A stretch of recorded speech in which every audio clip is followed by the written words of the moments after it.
Irregular periods ఉన్న ఆడవాళ్ళలో మరి వితౌట్ ట్రీట్మెంట్ ప్రెగ్నెన్సీ వస్తుందా అని చాలామందికి డౌట్ ఉంటుంది.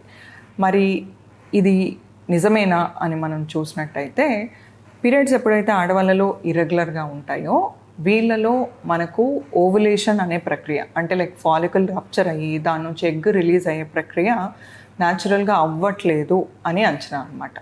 సో మరి అలాంటప్పుడు మనం దాన్ని ఫెసిలిటేట్ చేయడానికి, అంటే లైక్ ఫాలికల్ గ్రోత్ అవ్వడానికి కావచ్చు అండ్ ఫాలికల్ రప్చర్ అయ్యి ఎగ్ రిలీజ్ అవ్వడానికి కావచ్చు మెడిసిన్స్ అనేటివి పెట్టాల్సిన అవసరం ఉంటుంది.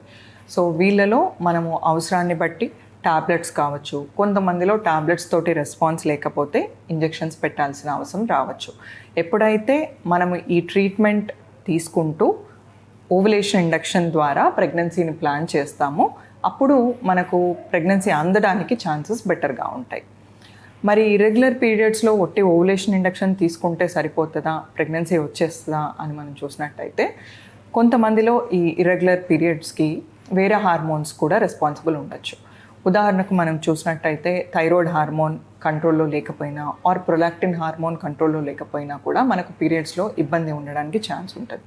సో ఎప్పుడైతే పీరియడ్స్ ఇర్రెగ్యులర్గా ఉంటాయో ఫర్టిలిటీ స్పెషలిస్ట్ని కన్సల్ట్ అయ్యి దానికి ఏమన్నా కారణాలు ఉన్నాయా అనేది చూసుకొని దానికి తగిన ట్రీట్మెంట్ తీసుకోవడం ద్వారా ప్రెగ్నెన్సీ ఛాన్సెస్ బెటర్గా ఉంటాయి.